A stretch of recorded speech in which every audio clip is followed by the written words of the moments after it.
मुझे परदेश में रहकर बराबर याद आता है, वो टूटा ही सही लेकिन बहुत घर याद आता है।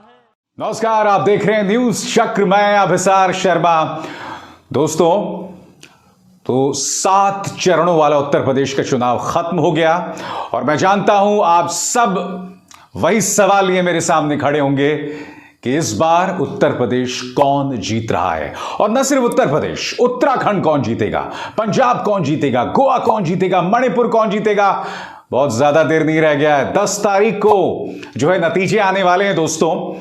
मगर कुछ रुझान जरूर आने शुरू हो गए हैं और जब मैं रुझान की बात कर रहा हूं तो मैं एग्जिट पोल्स की बिल्कुल बात नहीं कर रहा हूं। मैं राजनीतिक दलों के तेवरों की बात कर रहा हूं। मैं कुछ पॉलिटिकल पार्टीज की असुरक्षा की बात कर रहा हूं और मैं चुनाव आयोग के बर्ताव की बात कर रहा हूं।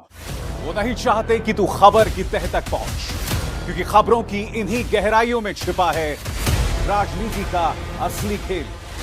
न्यूज चक्र खबर की गहराइयों को टटोलता है।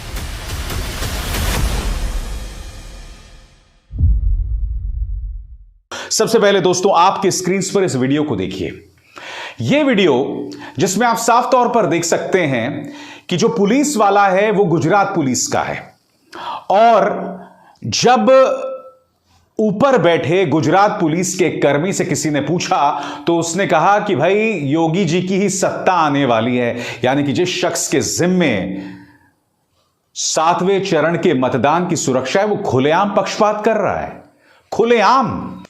और मैं आपको बतलाना चाहता हूं, आप अपने स्क्रीन पर देख सकते हैं, योगेंद्र यादव ने इसे मुद्दा बनाया, समाजवादी पार्टी के आईपी सिंह ने इसे मुद्दा बनाया और संजय सिंह जो कि आम आदमी पार्टी के हैं उन्होंने इसे मुद्दा बनाया। योगेंद्र यादव ने क्या कहा आपकी स्क्रीन पर देखिए। यह गुजरात पुलिस है जो उत्तर प्रदेश में चुनाव संपन्न करने आई है।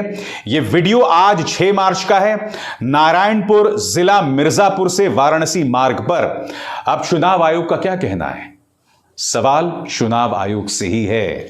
जब खुलेआम एक ऐसा पुलिसकर्मी यहां पर तैनात है जो इस तरह की बातें कर रहा है तो चुनाव निष्पक्ष कैसे होंगे? और आप जानते हैं, जैसे ही योगेंद्र यादव ने ट्वीट किया, पूरी जो भाजपा का जो प्रचार तंत्र है, भक्त मंडली, वो ये कहने लगे फेक न्यूज, फर्जी खबर। बाद में मिर्जापुर पुलिस को सामने आना पड़ा, यह बोलना पड़ा कि नहीं साहब, फर्जी खबर नहीं है, बल्कि जो पुलिस वाला यह बात कह रहा था उसे हटा दिया गया है। अब मैं आपको बतलाना चाहता हूं दोस्तों, इस मुद्दे पर संजय सिंह ने क्या कहा है, जो कि आम आदमी पार्टी नेता हैं। संजय सिंह आपकी स्क्रीन पर। क्या उत्तर प्रदेश चुनावों में खुलेआम धांधली की तैयारी चल रही है? गुजरात पुलिस चुनाव ड्यूटी पर है और योगी को जिताने आई है। हरियाणा, दिल्ली, उत्तराखंड, झारखंड, बिहार, राजस्थान का बॉर्डर यूपी से लगता है, तो गुजरात से पुलिस की वर्दी में ट्रेंड बीजेपी वर्कर क्यों बुलाए गए हैं? भाई बात तो सही है। यह आदमी जिस तरह से बात कर रहा था वो तो यही कह रहा था ना कि योगी आदित्यनाथ जीतेंगे, तो ये पुलिसकर्मी तो मुझे किसी भी सूरत में नहीं दिखाई देते। मैं चाहूंगा आप इस पुलिस वाले को सुने और फिर मैं आपको सुनाऊंगा कि समाजवादी पार्टी ने इस मुद्दे पर क्या करारा हमला बोला है। देखिए साहब, गुजरात वाले थोड़े खिलाफ होते हैं। क्यों खिलाफ नहीं होते हैं? योगी आएगा, इसे यूपी में योगी आएगा, इसीलिए आए हो आप? हाँ, इसलिए आए हैं, योगी आएगा, योगी। रिकॉर्ड करे तो हूँ, बोले करे योगी आएगा। खुलेआम खुला खेल फर्रुखाबादी। समाजवादी पार्टी ने भी दोस्तों इस पर करारा हमला बोला है। पार्टी के नेता आईपी सिंह ने क्या कहा? उत्तर प्रदेश के इतिहास में पहली बार गुजरात पुलिस को चुनाव में धांधली के लिए मोदी सरकार ने लगाया है। जब बिहार, झारखंड, बंगाल, मध्य प्रदेश, दिल्ली आदि राज्य सटे हुए हैं तो फिर गुजरात पुलिस को पिट्ठू चुनाव आयोग ने 7वें चरण में क्यों लगाया? चुनाव आयोग की हालत बहुत खराब है दोस्तों, पूरी तरह से नतमस्तक हो चुकी है बीजेपी के सामने और यह जो मिसाल है वो बहुत ही शर्मनाक मिसाल है। इससे पता चलता है कि घोर पक्षपात चल रहा है। इनमें फेयर प्ले नाम की रत्ती भर चीज नहीं है दोस्तों।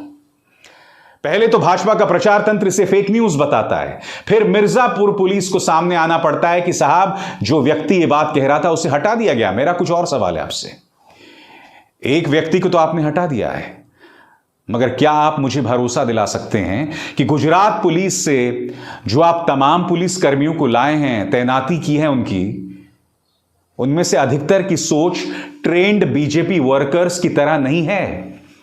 क्या यह भरोसा दिलाया जा सकता है? मैं आपको आगे जाके बतलाने वाला हूं दोस्तों कि चुनाव आयोग की तरफ से ये जो बार बार गलतियां आ रही हैं उसका क्या नुकसान देश के लोकतंत्र को हो रहा है।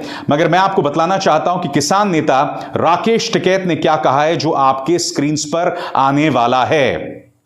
ईवीएम पर निगरानी के लिए 2 दिन की छुट्टी रखें किसान, वोटों की गिनती में हो सकती है गड़बड़ी, कह रहे हैं राकेश टिकैत। सुनिए राकेश टिकैत क्या कह रहे हैं, फिर मैं उसकी चर्चा करता हूं।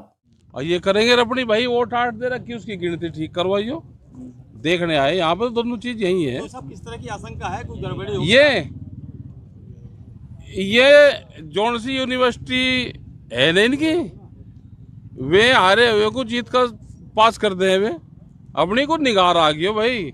ये हारे हुए कैंडिडेट को जीत का सर्टिफिकेट देंगे। कुछ आधार कुछ सुना गया आपके? हाँ, पहले जिला पंचायत में उन्होंने कराया सही, क्योंकि चोरी करने वाले को रास्ता पता चलेगा चोरी कैसे करता है, वो उसी रास्ते से दोबारा आएगा। अपनी को निगाह रखियो, ये गांव वालों ने बताया हमें भी। मैं आपसे एक सवाल पूछना चाहता हूं। एक तरफ आप एक ऐसी गुजरात पुलिस को तैनात कर रहे हैं जिसके लहजे में साफ तौर पर पक्षपात दिखाई देता है, दूसरी तरफ किसान नेता साफ तौर पर कह रहा है कि किसान ईवीएम्स पर नजर रखें। इसका अर्थ क्या हुआ? इसका अर्थ यह हुआ कि लोकतंत्र की इस बेहद खूबसूरत प्रक्रिया में अब विपक्ष का एतबार नहीं है, क्योंकि समाजवादी पार्टी तो मानकर चल रही है कि वो ये चुनाव जीत रही है। 10 तारीख को अगर ऐसे नतीजे आते हैं जो समाजवादी पार्टी के पक्ष में नहीं है, तब उनके कार्यकर्ताओं में गुस्सा आएगा ना। और मैं जानता हूं कि उसके बाद कई लोग कहेंगे कि अंगूर खट्टे हैं और हार को हजम नहीं कर पाई समाजवादी पार्टी, जो सही भी है। मगर मैं एक सीधा सा सवाल कर रहा हूं कि चुनाव आयोग पारदर्शिता से काम क्यों नहीं कर रहा? क्या वजह है कि चाहे विपक्ष के नेता हो, चाहे किसान हो, तमाम लोग इनकी पारदर्शिता पर सवाल खड़े कर रहे हैं? आपके सामने देखिए दोस्तों, मैं आज समाजवादी पार्टी के ट्विटर हैंडल पर गया, आप देख सकते हैं समाजवादी पार्टी ने धांधलियों की कितनी शिकायतें की हैं। इतनी धांधलियां तो किसी चुनाव में नहीं हुई। कितने शर्म की बात है दोस्तों। और मैं आपको एक और चीज बताता हूं दोस्तों, यह बात तय है कि भारतीय जनता पार्टी किसी भी कीमत पर जीतना चाहती है, और जीत के लिए वो विपक्ष के नेताओं पर अनर्गल हमले भी कर रही है। मसलन उन्होंने गाना जारी किया है जिसमें उन्होंने अखिलेश यादव को टोटी चोर बताया है। अब आप जानते हैं समाजवादी पार्टी मुख्यमंत्री आदित्यनाथ को चिलम बाबा बताते हैं।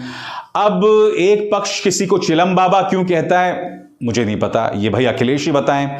और उसी तरह से बीजेपी उन्हें टोटी चोर क्यों कहता है, उसकी भी वजह साफ है, क्योंकि भाजपा का जो प्रचार तंत्र है वो अक्सर कहता है कि 2017 में जब अखिलेश यादव ने अपना बंगला खाली किया था तो जो टोटियां लगी हुई थी नल की, वो उसे चुरा कर ले गए थे। अब इन्होंने बाकायदा इस पर एक गाना बना दिया है। ये गाना सुनिए दोस्तों 10-15 सेकंड का, फिर मैं चर्चा करता हूं इसकी। योगी जी की बात सुने सब बोलत ऐसन बोल, योगी जी की बात सुने सब बोलत ऐसन बोल, अरे ओकर बाणी के सुन है जे ले गया टोटी खोल। जोगीरा जोगीरा जोगीरा।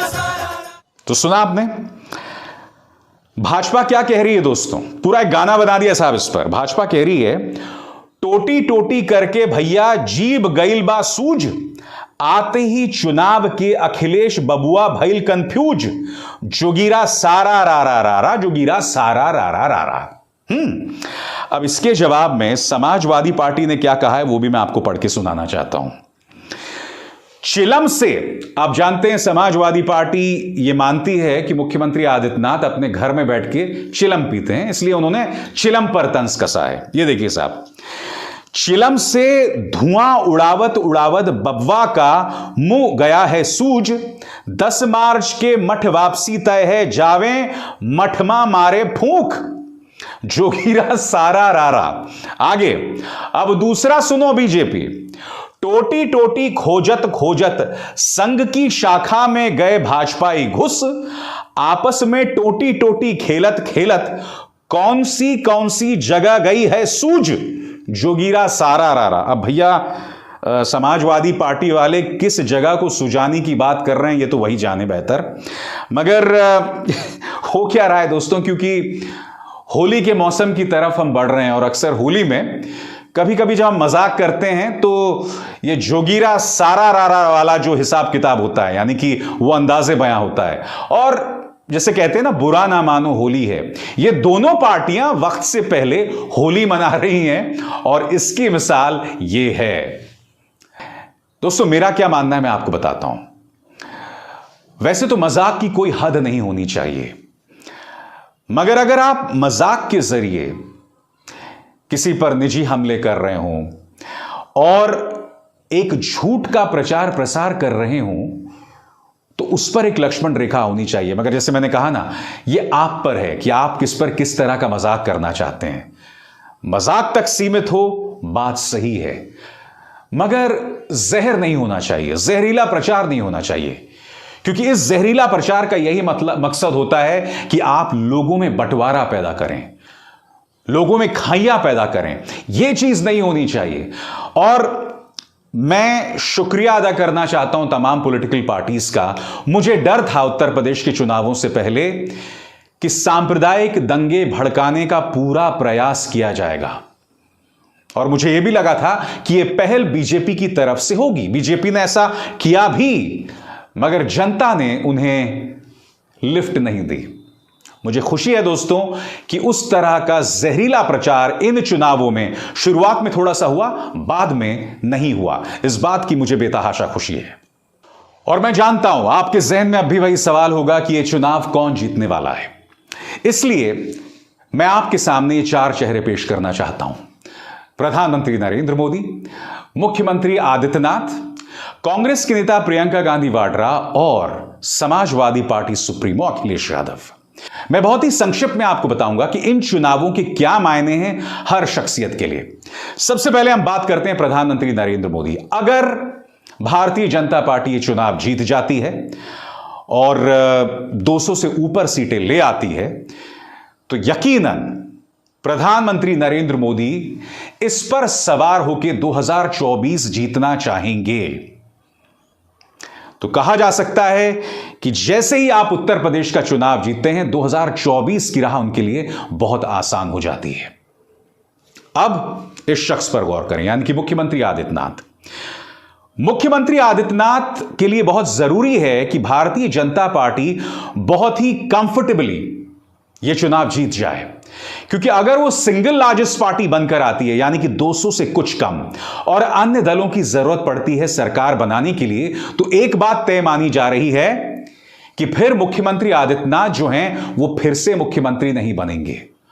उस बात को लेकर पार्टी के अंदर, यानी कि बीजेपी के अंदर से, खासकर उत्तर प्रदेश बीजेपी के अंदर से आवाजें बुलंद होने लगेंगी और बगावत का झंडा खड़ा हो जाएगा मुख्यमंत्री आदित्यनाथ के खिलाफ। इसलिए उनके लिए बहुत जरूरी है कि बीजेपी ये चुनाव बहुत ही कंफर्टेबली जीते। और अगर भारतीय जनता पार्टी एक सुनामी के जरिए चुनाव जीत जाती है तो इसमें दो राय नहीं होनी चाहिए कि प्रधानमंत्री नरेंद्र मोदी के बाद प्रधानमंत्री पद का दावेदार जो है वो मुख्यमंत्री आदित्यनाथ हो जाएंगे और फिर वो अमित शाह से कहीं ज्यादा ऊंचे हो जाएंगे, क्योंकि आप जानते हैं कि वो धार्मिक पृष्ठभूमि के हैं।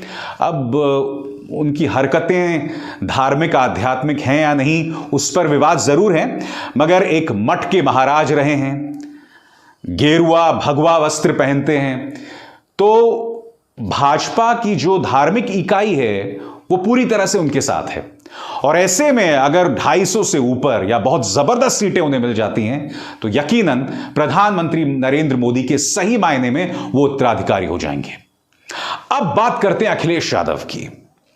अखिलेश यादव ने यह चुनाव बहुत जबरदस्त लड़ा है दोस्तों, बहुत जबरदस्त लड़ा है, क्योंकि उनके खिलाफ इनकम टैक्स थी, उनके खिलाफ पूरा प्रचार तंत्र था। इनकम टैक्स की हालत तो यह हो गई दोस्तों कि पीयूष जैन नाम के एक व्यापारी पर रेड पड़ी, उसके घर से 200 करोड़ सामने आया और आपने वो तस्वीरें भी देखी होंगी। उस पीयूष जैन का समाजवादी पार्टी से कोई लिंक नहीं था, मगर भाजपा के प्रचार तंत्र ने, खुद प्रधानमंत्री नरेंद्र मोदी ने, मुख्यमंत्री आदित्यनाथ ने, अमित शाह ने मंच पर खड़े होकर झूठ बोला, गलत बयानी की कि पीयूष जैन के ताल्लुकात समाजवादी पार्टी के साथ हैं। उसी तरह से भाजपा का जो पालतू मीडिया है, क्योंकि आप जानते हैं मुख्यमंत्री आदित्यनाथ की सरकार ने करोड़ों रुपए न्यूज चैनल्स को दिया हुआ था, उस न्यूज चैनल ने, उन न्यूज चैनल्स के अंदर एक अलिखित फरमान था कि अखिलेश यादव की रैलीज को न दिखाया जाए। उल्टा उनके पत्रकार लगातार अखिलेश पर हमला बोलते रहे, मगर अखिलेश ने किसानों से सबक लेकर गोदी मीडिया पर प्रहार बोलना शुरू किया। और मैंने, जैसे कि आप जानते हैं, इस पर कई बार कार्यक्रम किया। अगर अखिलेश यादव ये चुनाव जीत जाते हैं तो यकीन मानिए उनका जो कद है वो बहुत ऊंचा हो जाएगा भारतीय राजनीति में, क्योंकि उनकी ये जीत पश्चिम बंगाल के अंदर ममता बनर्जी की जीत से भी बहुत बड़ी हो जाएगी। बड़ा प्रश्न, क्या उसके बाद अखिलेश यादव की राष्ट्रीय महत्वाकांक्षाएं शुरू हो जाएंगी? इस पर हमें गौर करना पड़ेगा। मगर जैसे मैंने कहा ना, दिल्ली अभी दूर है। अगर अखिलेश हार गए तो समाजवादी पार्टी के अंदर एक बिखराव शुरू हो सकता है। यही नहीं, यह सवाल भी खड़ा होगा कि अखिलेश यादव पिछले 6-7 महीनों में एक्टिव हुए हैं, मगर जब भी कोई बड़े बड़े मुद्दे आए, मसलन कोरोना हो, हाथरस हो, उन्नाव हो, तब अखिलेश यादव वहां नहीं पहुंचे। उल्टा लखीमपुर खीरी कांड भी हुआ, तब भी अखिलेश यादव लखीमपुर खीरी नहीं पहुंचे, वहां पर प्रियंका गांधी वाड्रा पहुंची। इसलिए उनसे यह उम्मीद की जाएगी कि वो एक 24 आवर्स राजनेता बने, एक 24 आवर्स पॉलिटिशियन बने। अब मैं बात करना चाहता हूं इनकी, यानी कि प्रियंका गांधी वाड्रा। देखिए दोस्तों, अधिकतर लोग ये कह रहे हैं कि कांग्रेस कोई बहुत अच्छा प्रदर्शन नहीं करेगी, मगर प्रियंका गांधी वाड्रा ने चुनाव बहुत जबरदस्त लड़ा। उनकी सबसे बड़ी दिक्कत है कि उनके पास बूथ लेवल के कार्यकर्ता नहीं है, जातियों को समेटने वाले नेता नहीं है, जो कि अखिलेश यादव के पास हैं। मगर हां, इन चुनावों के जरिए कहीं ना कहीं उन्होंने नींव रखी है 2024 के चुनावों, लोकसभा चुनावों के लिए। नींव रखी है 2027 के उत्तर प्रदेश चुनावों के लिए। मुझे नहीं लगता कोई बहुत बड़ा राजनीतिक चमत्कार ही होगा अगर कांग्रेस जो है वो 50 सीटों तक पहुंच पाए या 25 सीटों तक पहुंच पाए। देखते हैं क्या होता है, क्योंकि राजनीति की खूबसूरत बात यही है कि यहां चमत्कार भी होते हैं और लोग चमत्कार को नमस्कार करते हैं। तो जैसा कि मैंने आपको बताया कि ये चुनाव किसके लिए क्या मायने रखते हैं, बौखलाहट हम कुछ दलों में देख रहे हैं। साफ तौर पर चुनाव आयोग पर सवाल लगातार किए जा रहे हैं और इससे कहीं ना कहीं हमारी जो खूबसूरत लोकतंत्र है ना, उस पर दाग लग जाता है। हमें इससे बचना चाहिए। अभिसार शर्मा को दीजिए इजाजत। नमस्कार।